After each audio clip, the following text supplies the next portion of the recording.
Yo guys, what's going on? I'm Tim for the Real Sports Talk. You can follow me on Twitter at CashKelly_TRST. And we are doing our first NBA game of the week today, and that was the ABC 3:30 matchup, the Sunday NBA Showcase game of the week, which was the Miami Heat and the Chicago Bulls. Coming into this game, the Bulls were 17-4 and the Heat were 14-5.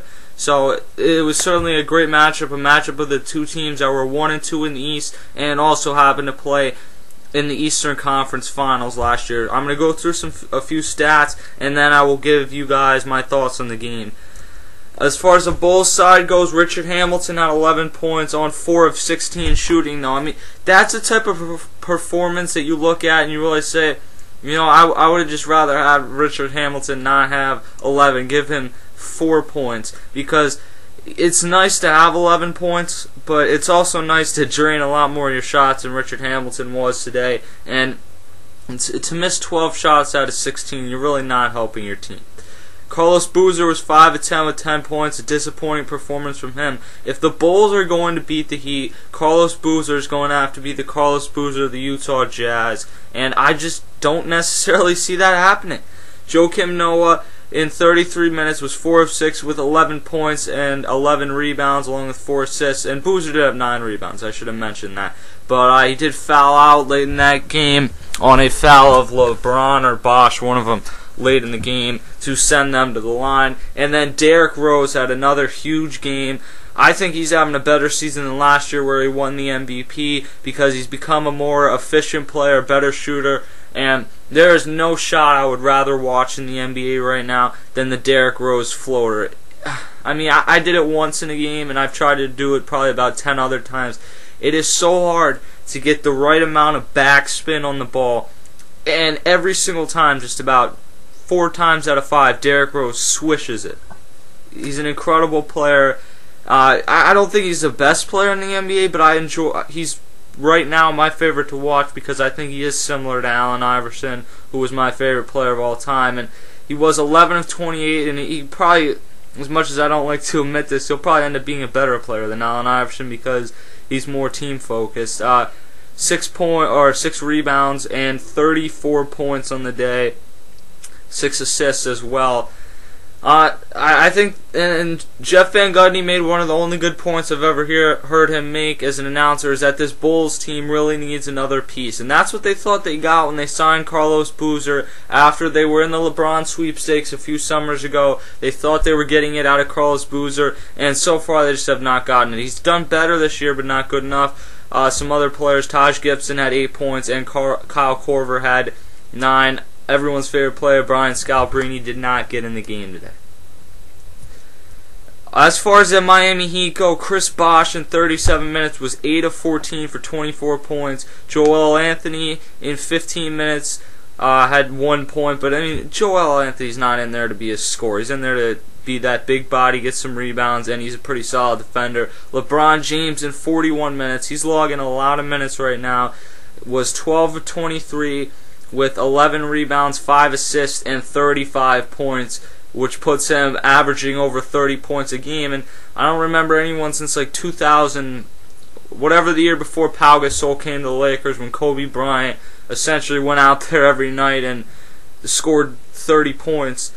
I don't remember anyone who's averaged over 30 points throughout the entire season. And I don't think that LeBron's the best scorer in the game right now. I think that that's Kevin Durant, but the addition of the willingness to take the ball down low has really helped LeBron James this season. Dwayne Wade has gone down a little bit this season in my mind. I don't know if that's because he's 30 years old, if that's because of some injuries, if that's because he's kind of backed off and given the reins to LeBron a bit, or a combination of them. But he was 4 of 16 shooting today with 15 points.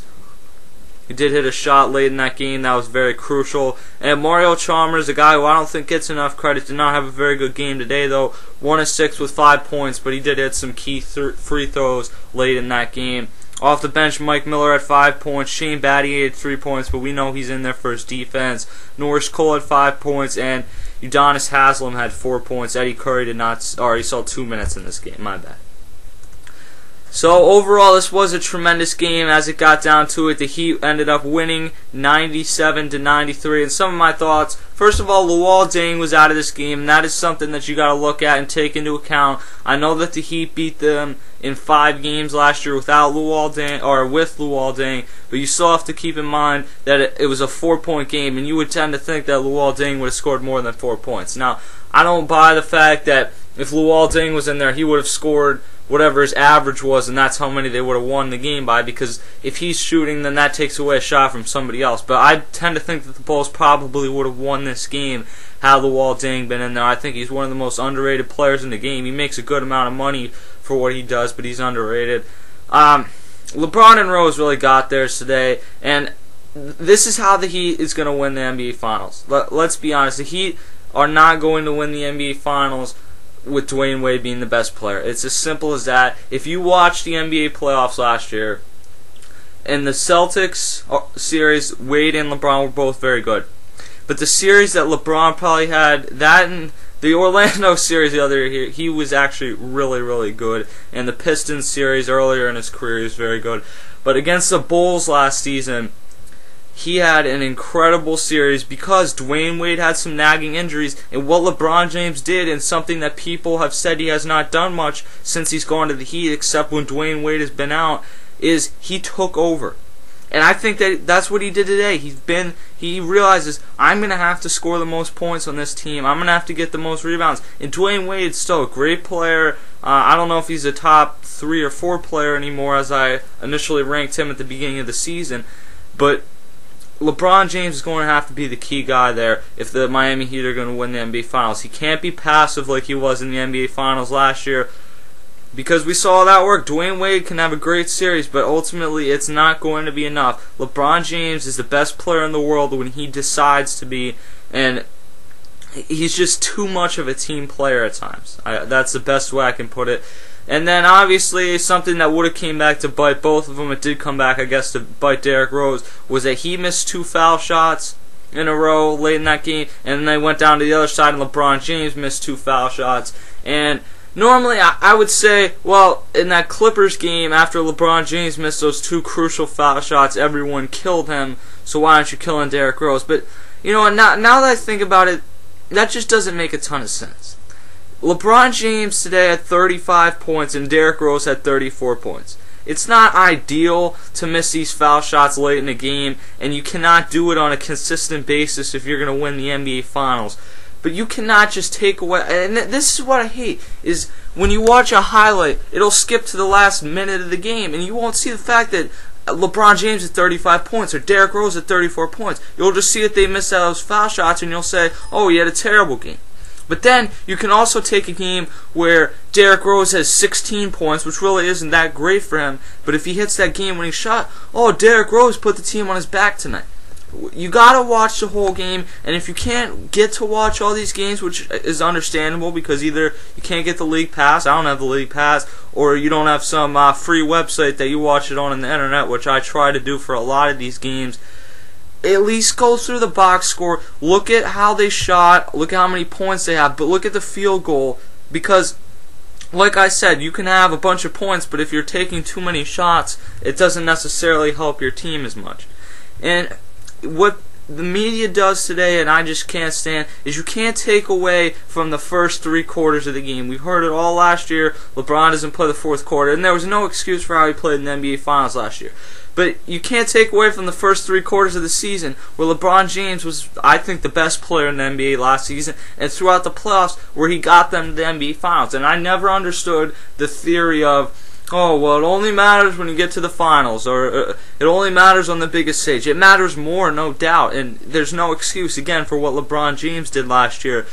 But it doesn't, you don't just get to the NBA Finals by accident. You don't just wake up one day and you're in the NBA Finals and that's the only game you play the whole season. That's not how the NBA works, and people who act like that are fools. People who are going to rip Derrick Rose. Look, I mean, I guess you need to hit those foul shots late in the game, but it's a one-time thing. He had 34 points in this game, 6 assists, 6 rebounds. He's, I think, one of the hardest working players in the NBA. I cannot come down too hard on Derrick Rose. Bottom line, Heat win 97-93. I'm Tim. This is The Real Sports Talk. Follow me on Twitter at CashKelly_TRST. Hit us up at therealsportstalk@gmail.com. We're going to continue to do this every weekend, I think, except maybe next weekend because you have the Super Bowl, and continue coming back to this channel for tremendous Super Bowl coverage throughout this entire week. I'm Tim. #deuces.